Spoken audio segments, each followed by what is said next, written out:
Hello and welcome to Face to Face. Our guest today is Ross Crockford.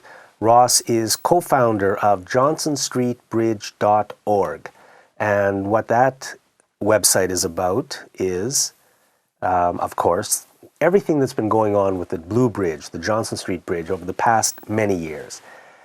And it's an important issue, ladies and gentlemen, because to me, the end result of the entire Blue Bridge process, the most important result is that the E&N rail bridge is about to be torn down, and Ross has just informed me that that's going to happen in November. So the E&N rail bridge is going to be taken down, and that breaks the rail link that could be bringing people from Langford to downtown.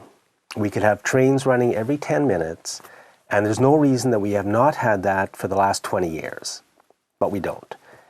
It also breaks the link between the city of Victoria and all of the Up Island, because once again, we're taking down the rail bridge that would bring things into downtown Victoria. And instead, we're being told that in order to solve our traffic problem between Langford, the Western communities, and downtown, we're going to build an LRT system at a cost of $950 million that will run from downtown to the Walmart Mall and then out to Langford.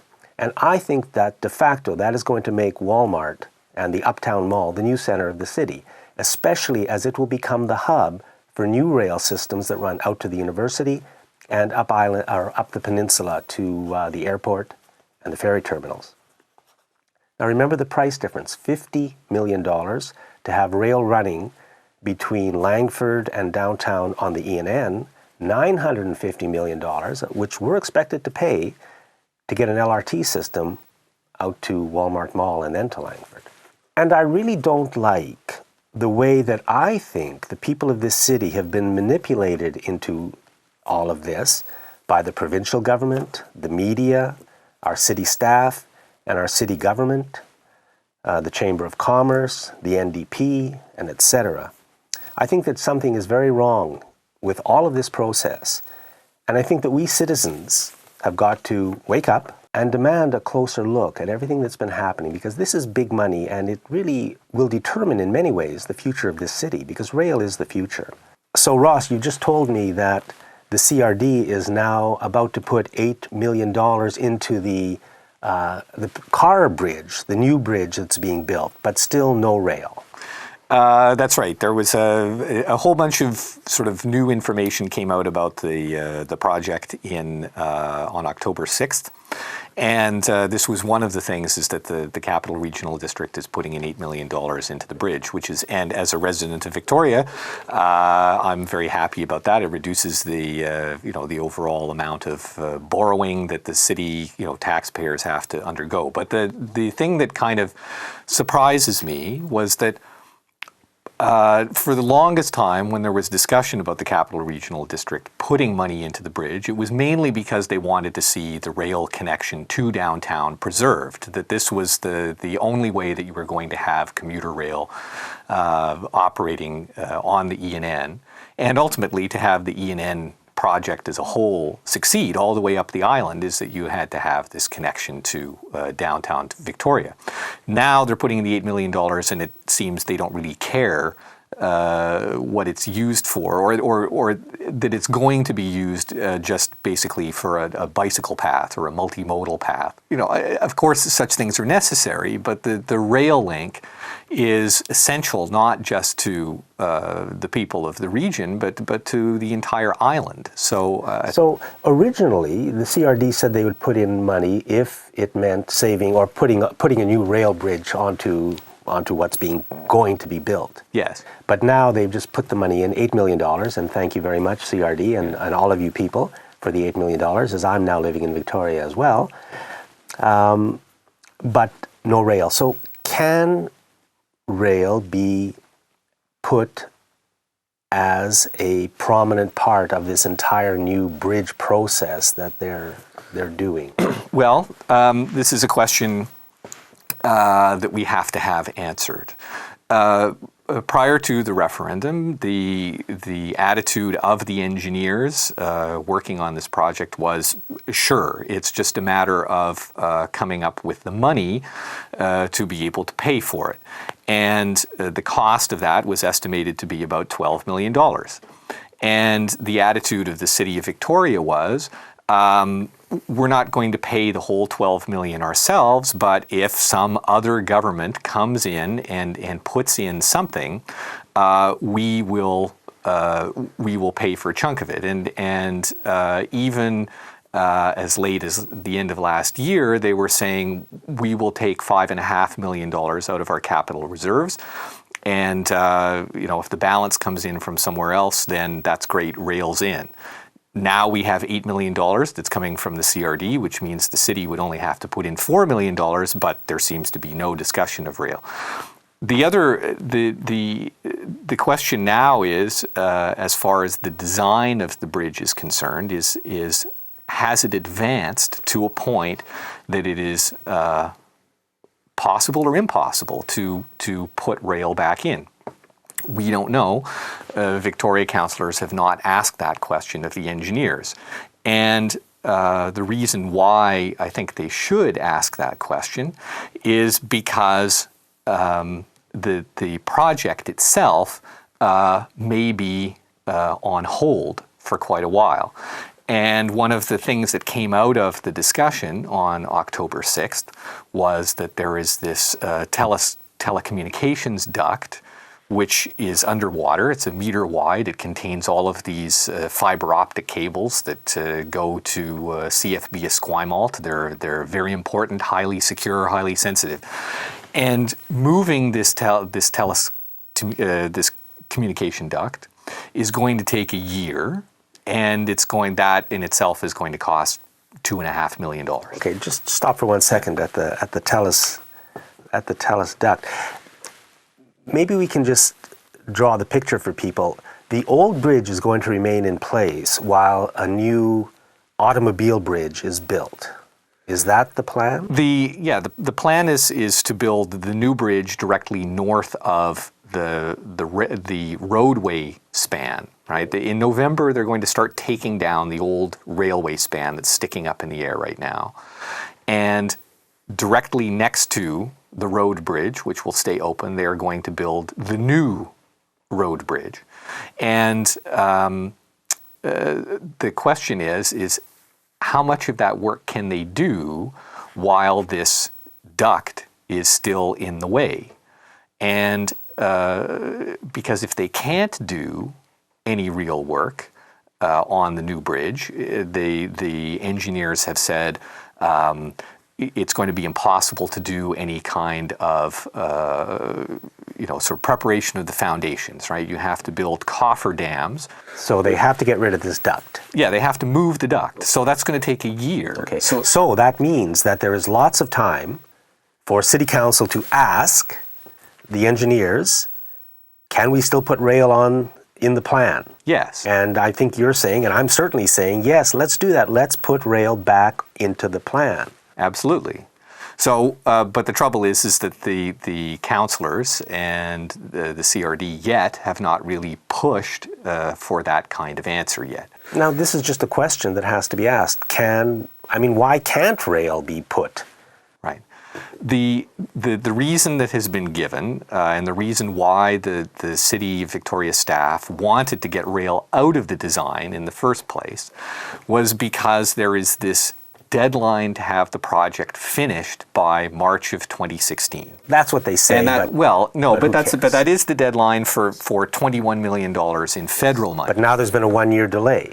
Well, and so this is the question: is can the CRD and the City of Victoria write to the federal government and say, look, we have this TELUS duct in the way, the region really wants to have rail put into the design, that's going to sort of postpone things a little bit. Can we get an extension from March 2016?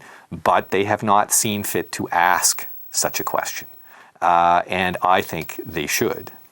Now, I would just like to say that this entire project really was unnecessary from the beginning, because the original assessment from the engineers going back several years was that all the old bridges could be fixed up for $10 million. The old Blue Bridge could be fixed up, and the rail bridge too, I guess, and that would cost about $10 million. That is well documented in Focus magazine, and Focus magazine has done a great job on this whole issue.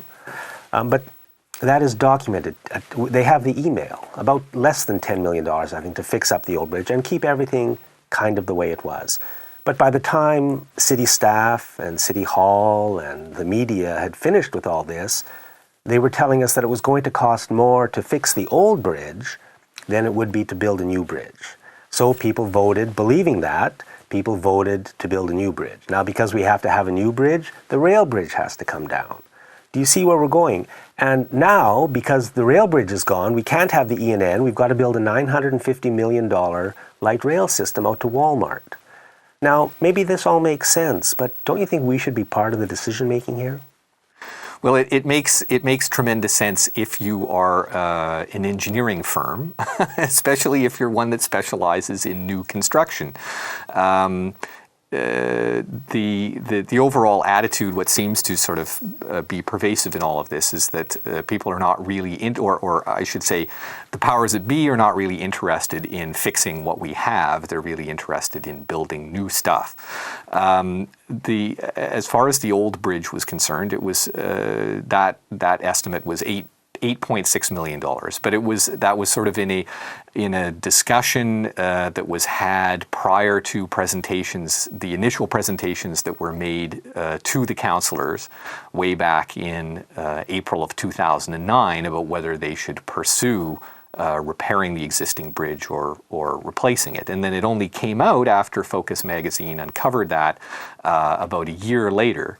And what was frustrating about it was that this was something that you and I knew, that the public knew, that the public had read this email, saying that there was this $8.6 million estimate, and yet the councillors, our elected representatives, did not really sort of press the issue or find this terribly concerning because I guess they really wanted a new bridge and everything that went along with a new bridge. So my sort of overall frustration with this process is that the conduct of the council seems to be not so much to represent you and I to the staff or to the engineering firms, but rather to represent the positions of staff of the engineering firms to the public.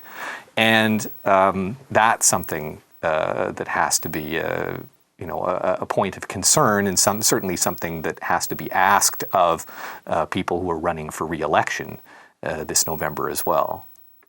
Yeah, and I know, a little bit. I know several of our city councillors, and I like them. I think they're good people, and I think in many ways they try to do their best. But on this issue, I think there's been a huge failure. But that doesn't matter, because things can still be turned around and fixed up and saved. So I think we all should be asking our city council to do just that, to do the right thing, to go back to this project. And even to this date, there's no reason why we have to go ahead with the project. If it can still be fixed up for $10 million, maybe it makes sense to do that. If we don't have to take down the rail bridge, let's not do that. If we can, in the case they do decide to do that, can we not add a rail bridge to what's going to be built? It seems that we can. So that's what we should be doing. And, we have to ask our city council to be doing these things, especially with an election coming up. Yeah. The main thing that we have to see is if rail can be added to the design of the bridge that's going to be built. I still haven't given up on the Blue Bridge. Okay. Well, my position is that the referendum. There was a referendum that was held, and people voted to borrow money for a new bridge, and unless you had a dramatic change at council and people campaigned on the idea that they were going to repair the old bridge. I don't know if that's going to happen. But well, I'd like to talk about the referendum too, because I thought the process was undemocratic, if I can use that word. Because what happened, in my opinion, is that City Hall used the city residents' money to mount an advertising campaign that basically gave out a lot of incorrect information. And on that incorrect information, people voted to do what seemed to make sense, which was to build a new bridge. But had they been given a different set of information, which I think would have been the honest information, that repairing the old bridge was very feasible, very possible, could have been done, would only cost $10 million, and would last for what, 25 to 40 years? Was that the plan? Something like that, yeah, 40 years. Then maybe we would have voted another way. So I think the whole process, and the media, city's media plays a big role in this too, because when Focus magazine found the email that said the whole thing could be fixed up for $10 million, less than $10 million, it was like the rest of the media never read that, never heard about it, because it was very, very, very scantily reported, if at all. Well, I think the position that a lot of the media outlets are in is they tend to report what are sort of the official statements or the official discussions, and this was something that was an internal email that was not even seen by the councillors themselves.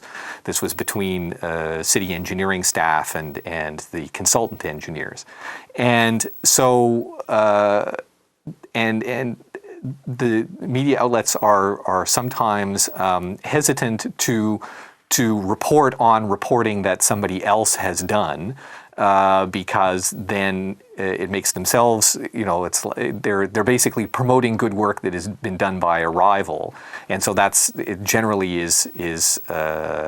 doesn't happen. So it's kind of like if it doesn't happen officially, then it doesn't end up in the media, and if it doesn't end up in the media, then most of the public doesn't really know about it.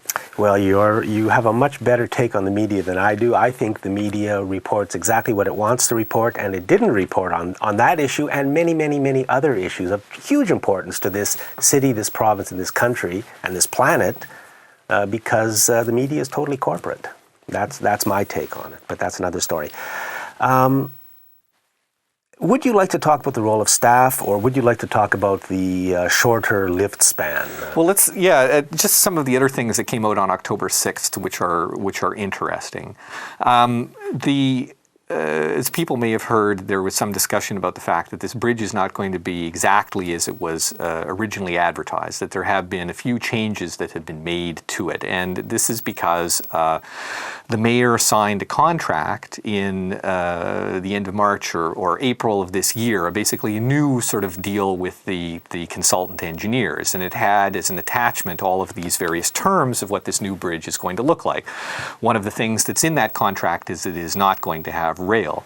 So that's something that would have to be changed. But some of the other things here. So I didn't know that. So the mayor has already signed a contract saying that there will not be rail on what's going to be built. It's for a bridge that has 3 car lanes and bicycle lanes, but no provision for a railway. So the contract would have to be rewritten. Is that a binding contract? I mean, it's a contract. Well, that's a good question, because one of the things that is also in the contract that the mayor signed is that it's for a lift span that's only 41 meters long, and the original understanding or the international standard for these things for navigation channel is 47 meters. But there was some discussion with users on the inner harbor, and they only need 41 meters. And so this was sort of put in as the addendum that it only needs to be 41 meters, and he's already signed off on that. So, but at the October 6th meeting, there was this discussion, can it be 47 meters, and, should it, and how much money are we saving by making it 41 meters?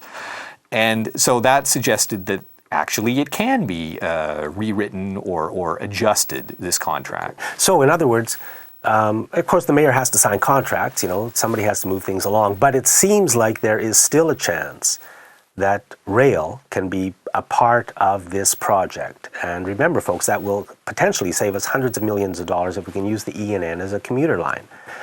So the contract has been signed, but the CRD has just put in $8 million.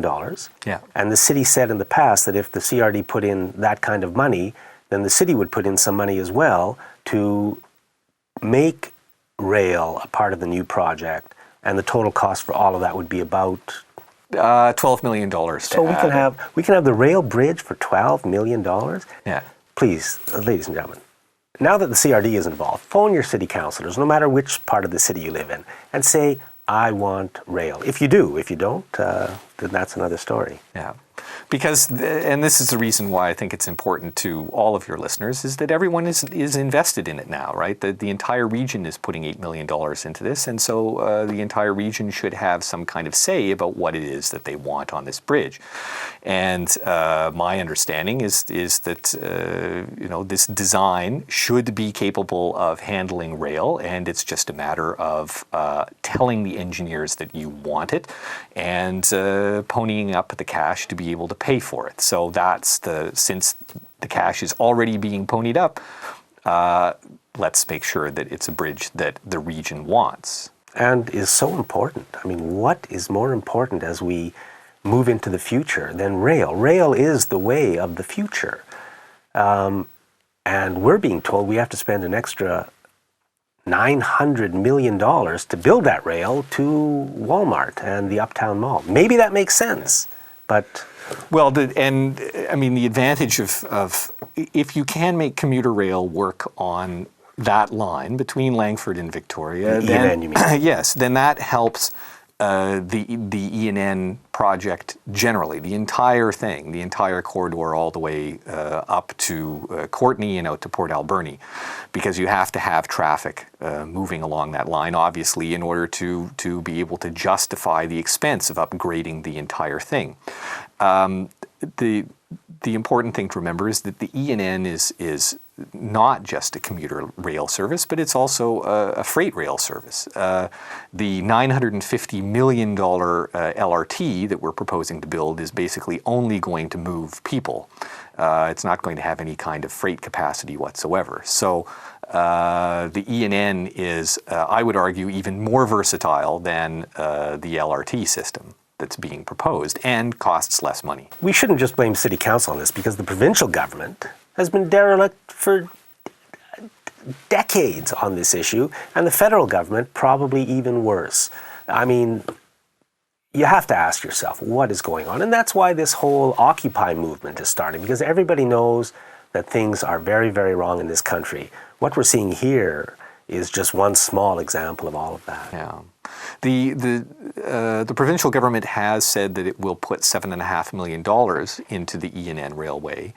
As soon as the rail bridge is cut. Well, if the federal government puts in $7.5 million, and the federal government has not said whether they're going to put this money in for months and months and months. We have to wonder what they're sitting on or what they're waiting on to be able to announce putting this money in.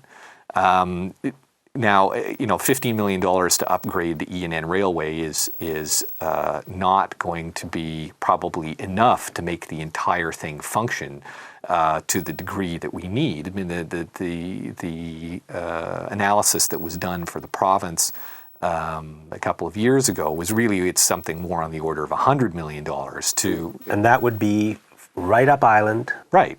Right, which is still a heck of a lot less than $950 million for a regional or Victoria LRT system. Can you talk a little bit about the role of staff in all of this, city staff? The dynamic between the city staff and the city council is an interesting one. The council asked at the October 6th meeting to get more frequent updates from the staff, because they felt that staff was not sort of being immediately forthcoming with information. And this is the duct is a big example of that, right? They knew in January that the duct was there, but they didn't really tell council about its being there and what the implications were of it being there. And instead, the push was constantly to get rail out of the design. Now, if the council had known that the duct was there and that this was going to hold up the project, they might have said, well, wait a second, if this thing is, if this is going to be delayed anyway, then why are you pushing us to get rail off the bridge? And I think, that's a question that they should be asking the staff, and that they haven't been asking the staff. And this is the sort of overall problem, is that the councillors generally are reticent about really asking tough questions of the staff or the consultant engineers. And I guess it's because there are, they have a lot of information that they have to process on a million different subjects, and this requires a level of fine-grained analysis. But these things have been pointed out. I mean, it is being discussed about in Focus magazine. Certainly, people in our group have been talking about these things, and we've written letters to them saying you should be asking these questions, and they don't want to, and I'm not sure why.